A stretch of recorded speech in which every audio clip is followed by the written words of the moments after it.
खुनातील आरोपींची नाशिक रोड पोलिसांनी गंभीर दखल घेत आरोपींवर गुन्हा दाखल करून ताब्यात घेतल्यानंतर नाशिक रोड पोलीस ठाण्यापासून बिटको पॉईंटपर्यंत धिंड काढून पोलीस प्रशासन सतर्क असल्याचं दाखवून दिलं।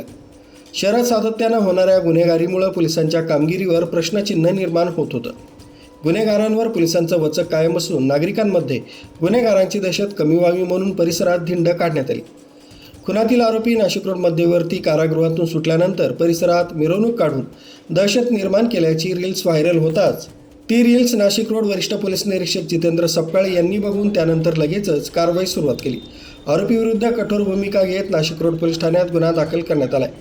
20 सप्टेंबर रोजी रात्री 8 वाजेच्या सुमारास नाशिक रोड मध्यवर्ती कारागृह या ठिकाणी अंबड पोलीस ठाण्यातील गुन्हा दाखल असलेला आरोपी महेश सोनवणे उर्फ चिमण्या हा खून करून जेलमधून सुटल्यानं त्याच्या समर्थनासाठी प्रतीक सोनवणे, यश गीते, मोनू सोनवणे, उमेश फासाळे, प्रमोद सावडेकर, श्रावण पगारे, सुमित बगाटे, मुन्ना साळवे, रामू नेपाळी यांच्यासह 15 ते 20 जणांनी धारदार शस्त्र मिरवून चारचाकी तसंच दुचाकी वाहनांवर बसून जाताना रस्त्यानं जाणाऱ्या येणाऱ्या सामान्य नागरिकांना तसंच वाहनांना वाहतुकीस अडथळा निर्माण करून त्यांच्या अंगावर धावून दहशत निर्माण केली होती। अरुण गाडेकर यांनी दिलेल्या फिर्यादीवरून नाशिक रोड पोलीस ठाण्यात गुन्हा दाखल करण्यात आला। अधिक तपास विजय टेमगर हे करीत आहे। न्यूज ब्युरो, सक्षम police times news 112 Nashik road.